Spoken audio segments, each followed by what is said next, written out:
네, 여러분 영상으로 이렇게 찾아뵙게 됐습니다. 우리 함께 지금 하나님께 예배를 드리고 있음을 꼭 기억하시고 여러분들 예배를 드리시면서 하나님께만 집중하셨으면 좋겠습니다. 이번 주 더 많이 크리스마스에 관한 찬양을 많이 듣게 되는 것 같아요. 마음이 약간 몽글몽글해지는 그런 느낌이라고 할까요? 왜냐하면 예전에 내가 어떤 마음으로 이 12월을 보냈었지가 저 같은 경우는 이렇게 크리스마스 찬양 같은 걸 들으면 그런 그때의 기억이 많이 떠올라서 더 그런 것 같습니다. 따뜻함, 포근함, 그런 어떤 옛날의 추억들이 참 목사님에게는 소중한 추억들이었고 그게 많이 기억이 나는 것 같아요. 무엇보다도 예수님의 그 사랑을 이 찬양 안에서 많이 묵상되어지는 그러한 찬양의 멜로디이지 않나, 그래서 더 그렇지 않나 이런 생각이 들어요. 여러분 이제 2020년 이제 얼마 남지 않았어요, 그렇죠? 얼마 남지 않았는데 참 코로나로 인해서 더 많이 힘들고 현재의 모습을 직시할 수밖에 없어서 다시 한번 목사님도 참 이런 몽글몽글한 마음을 많이 표현하고 싶고 가슴 따뜻한 이야기만 많이 하고 싶은데 현실이 그렇지 못하다 보니까 이 현실을 직시하면서 오늘 이 말씀을 준비할 수밖에 없었습니다.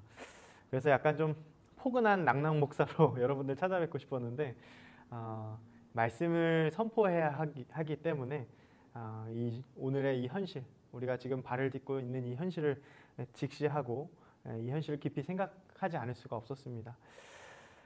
우리가 겪는 이 고통과 아픔과 이 슬픔, 이런 말 못할 여러분들만의 그 현재의 그 고난들을 하나님께서는 어떻게 바라보고 계실까? 그런 나를 어떻게 생각하고 계실까?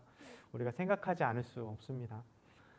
저는 그렇지만 그런 확신은 있습니다. 목사님이 오늘 이 말씀을 준비하면서 하나님께서 주신 우리 안에 있는 하나님 주신 그 소망이 함께 공유되어진다면, 정말 그 공유가 되어진다면 저에게 있는 이 가슴에 몽글몽글한 말씀으로 인한 그런 몽글몽글한 가슴 따뜻함이 여러분들에게도 같이 공유되지 않을까, 성령 하나님이 그렇게 일하시지 않을까, 저는 그런 확신을 가지고 오늘도 말씀을 선포하려 합니다.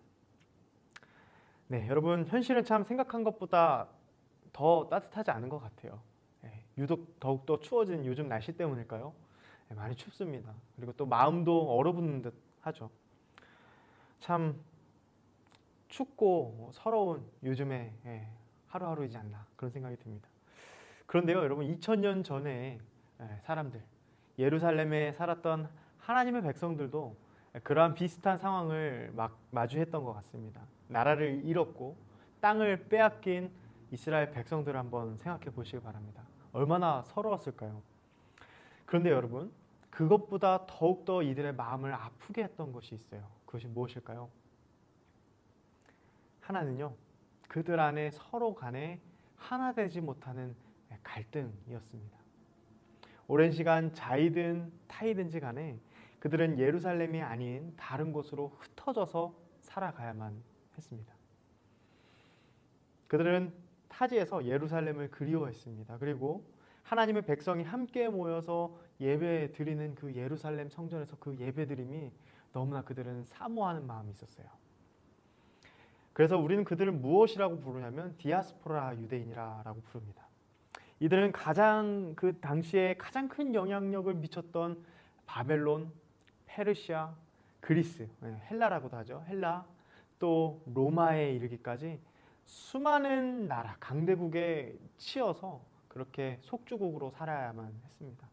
타지 생활을 억지로 할 수밖에 없었던 그러한 아픈 시절이 있었습니다. 그들은 어쩔 수 없이 그 당대의 헬라 문학에 익숙해질 수밖에 없었고 헬라식 글쓰기와 헬라식 읽기를 어쩔 수 없이 그들은 습득해 나갈 수밖에 없었습니다. 그러한 와중에도 이 하나님을 향한 갈망이 그들 안에 여전히 있어서 이 헬라식이긴 하지만 이 성경 공부, 성경 연구에 충실하게 해내가는 그런 작업들이 있었다라고 고대 사가들은 증언하죠. 나름대로 신앙을 지키기 위해 애썼다는 말이에요. 성경의 번역과 연구를 그치지 않았습니다. 그래서 이 헬라 문화에 익숙했던 유대인들과 자신들이 정통이야 라고 말했던 이 히브리 문화에 깊이 이게 젖어 있었던 사람들, 제가 한번 이렇게 표현해 볼게요. 히브리 히브리 문화권의 유대인들, 그러니까 헬라 문화권의 유대인들과 히브리 문화권의 유대인들이 서로 갈등을 이루는 참으로 안타까운 그런 순간이 바로 이 예수님이 태어나시기 전, 예수님이 이 땅에 오시기 직전에 있었던 일이라는 거예요. 그런 슬픈 현실을 목사님 먼저 이렇게 설명을 드리고 있는 겁니다. 또 다른 하나의 아픔이 있습니다. 그것은 무엇일까요? 그들 안에 있었던 또 하나의 또 물질적인 어떤 땅을 빼앗기고 이런 것들보다 더 슬펐던 것, 바로 무엇이냐면 과연 소망은 존재하는가? 너무 슬프죠. 과연 소망은 존재하는가에 대한 이들은 아주 그 아픔이 있었다는 거예요. 일제강점기 시절 우리나라의 시인 이상화 씨를 여러분 아십니까? 그분의 유명한 시가 있어요. 아마 여러분들도 들어보셨을 겁니다. 빼앗긴 들에도 봄은 오는가. 일본이 우리나라의 국토를 빼앗은 이 식민지하의 그런 슬픈 현실을 이 시로 표현한 것이죠. 국토를 빼앗기기 전에 그 아름다웠던 봄이 어떠했는지를 막 꿈속에서 막 떠올리듯이 이 시는 표현을 해내고 있습니다. 그런데 그 아름다움이 수탈을 당한 지금 현재의 모습과 너무나 대조가 되죠. 너무나 슬픕니다. 그래서 더 그 비극은 더욱더 극대화되는 시입니다. 그런데요, 여러분, 여기서 마지막 클라이맥스를 보면은 아주 진정한 압권이 마지막에 있어요. 뭐라고 표현하냐면 이렇게 합니다. 그러나 지금은 들을 빼앗겨 봄조차 빼앗기겠네. 봄조차 빼앗긴다. 이 말이 무엇일까요? 네, 정말 매년 항상 왔던 그 아름다운 봄, 그게 오기는 올까?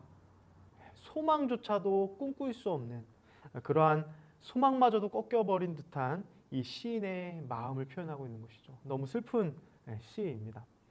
그런데 오늘 예수님이 이 땅에 약속하신 대로 오시기까지 수많은 주의 백성들이 그 예수님을 기다리고 또 기다렸어요. 선지자들이 말했던 예수님이 메시아로 꼭 오실 것이다. 그 메시아가, 그 왕이 이 땅에 오실 것이다. 우리를 다스리시고 통치하실 것이다.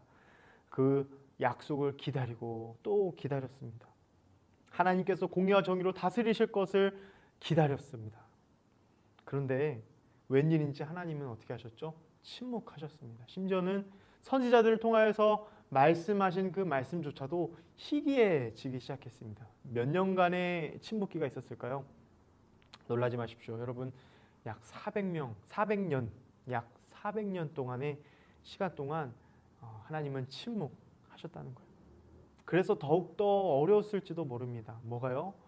정말 예수님이 그분들은, 그 당시 사람들은 그런 생각 못했겠죠. 정말 그 왕은 올 것인가? 소망이 우리에게 있긴 있는 걸까?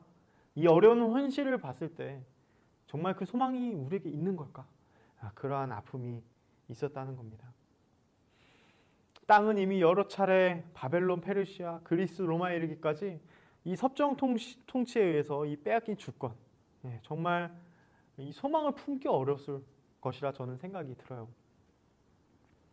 그들은 성경 말씀의 구약 성경에 보면은 소선지서, 대선지서를 보시면 이 우상 숭배에 빠진 죄악의 결과라고 성경은 말하고 있거든요.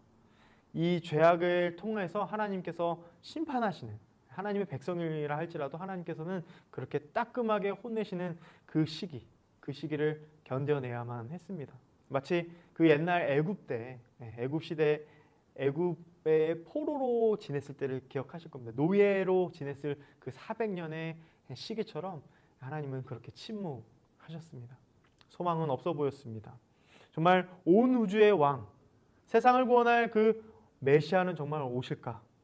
사람들의 눈은 소망의 눈이 아닌 점점 그 시야가 흐려지게 되었다는 것이죠.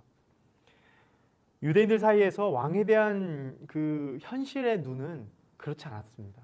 소망의 눈으로 왕이라는 개념을 이해하기 어렵게, 점점 어렵게 되기 시작했어요. 왜 그랬을까요? 여러분, 그 당시 예수님, 아기 예수님이 태어나시기 직전에 어떤 왕들이 통치했는가를 보면 그 답을 찾을 수 있어요. 오늘 이 말씀에서 나와 있던 헤롯, 이 헤롯을 우리가 좀 살펴볼 필요가 있습니다.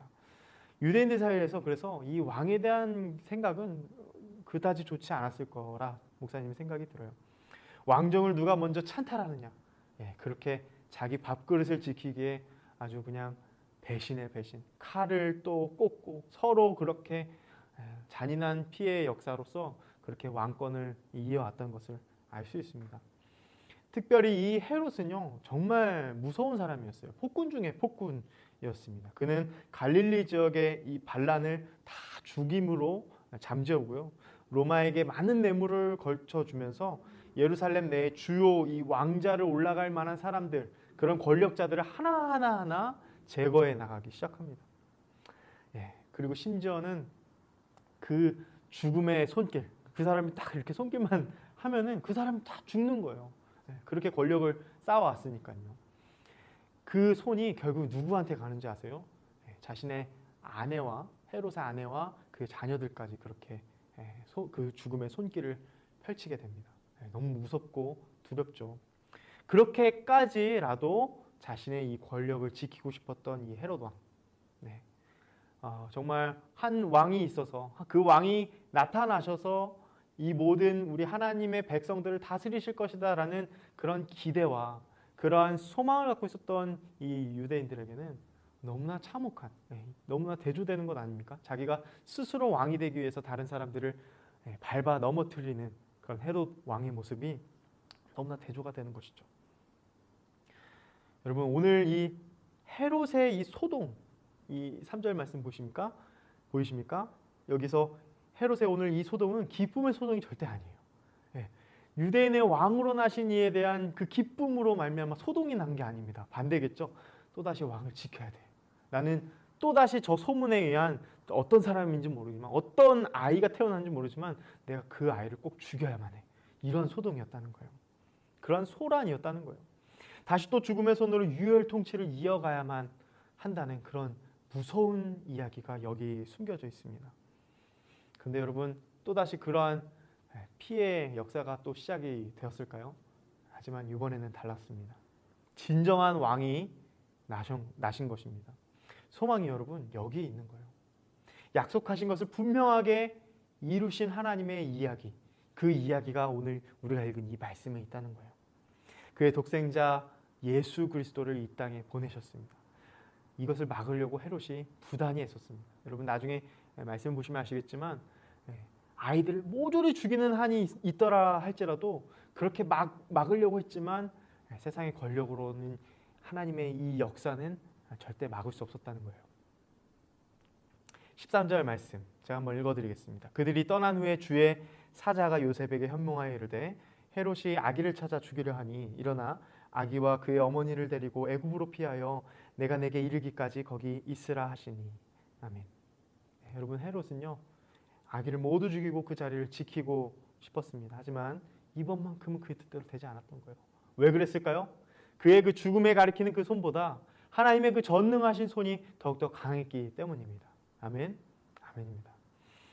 여러분 하나님의 손이 더욱더 강했던 거예요. 여러분 소망이 여기에 있는 줄 믿습니다. 여러분 하나님이 뜻이 있으셔서 침묵하실 수도 있어요. 그렇지만 여러분 잊으시면 안 되는 것이 있어요. 이 어렵고 힘든 현실 속에서 하나님은 분명 그 자신이 말씀하신 것을 이루시는, 약속을 이루시는 하나님이시기 때문에 그렇습니다. 온 세상을 구원하시고 자신의 방식으로 그 사로잡혔던 모든 주의 백성들을 다시 한번 푸시고 여러분 하나님 나라의 통치를 이루시는 그 전능하신 하나님의 손길을 여러분 기억하시길 바랍니다. 빼앗긴들의 봄이 과연 오는가? 과연 우리에게 소망이 있는가? 여러분 오늘 2020년을 살아가는 우리에게도 동일하게 이야기할 수 있을 거예요. 오늘 예배를 들으시면서 그 참혹함이 내 안에 있을 수 있습니다. 나의 어떠한 어려운 환경 때문에, 우리 가족의 어떤 어려운 환경 때문에 그럴 수 있습니다. 그런데 여러분 꼭 기억했으면 좋겠어요. 하나님이 침묵하시더라도 여러분 하나님은 그 약속을 이루시는 분, 하나님께서 저와 여러분들에게 하신 분명한 약속이 있어요. 우리 안에 하나님께서 말씀하신 것, 그것은 분명히 이루어지는 줄 믿습니다. 여러분 그 왕이 실제로 나셨습니다. 그리고 그 왕이 지금 우리를 통치하고 계신 줄 믿습니다. 여러분들의 흐트러진 삶을, 저의 흐트러진 삶을 또 이 어려운 시국 속에 있는 우리들을 지금 바라보고 계십니다. 그 왕은 여전히 살아계셔서 영원하신 왕으로 우리를 지금 통치하고 계시는 줄 믿습니다. 여러분 아직도 우리 안에 궁극적 소망이 없다고 느껴지십니까? 그렇다면 다시 한번 이 소망의 눈을 가지셨으면 좋겠습니다. 하나님께서 약속을 이루십니다. 그리고 그 약속은 변개치 않습니다. 하나님은 지금도 아마 이렇게 예배를 드리고 있는 저와 여러분들을 바라보고 계실 것이라 목사님은 분명하게 믿습니다. 이 땅에 예수님이 분명하게 오셨다면 그리고 그것을 그 위대한 권력자인 헤롯 왕도 막지 못했다 한다면 여러분 여기에서 우리가 발견할 수 있는 것은 딱 한 단어입니다. 소망입니다. 소망이 여러분 여기에 있습니다. 이 말씀을 통해 우리에게 말씀하시는 하나님 속에 그 소망이 있습니다. 그분은 이렇게 또한 히브리서의 말씀을 통해서 말씀하셨습니다. 내가 결코 너희를 버리지 아니하리라. 네, 예수님께서도 말씀하신 대목이죠. 내가 너희를 결코 버리지 아니하리라. 이 소망의 말씀을 붙들며 이번 한 주도 살아가시는 저와 여러분 되었으면 좋겠습니다. 잠시 기도하겠습니다. 하나님, 소망이 주의 말씀 속에 여기 있습니다. 우리를 살리시는 하나님의 그 전능하신 손길에 소망이 있는 줄 믿습니다. 하나님, 오늘도 어지럽고 어려운 이 상황들을 바라보며 우리는 너무나 힘들고 어려워하지만 하나님, 그런 저희들을 바라보시며 다시 한번 믿음의 눈을 들어 하나님을 바라보게 하시고 다시 한번 소망을 우리 안에 마음에 품고 살아갈 수 있도록 저희들을 붙들어 주시옵소서. 거룩하신 주 예수 그리스도의 이름으로 기도합니다. 아멘.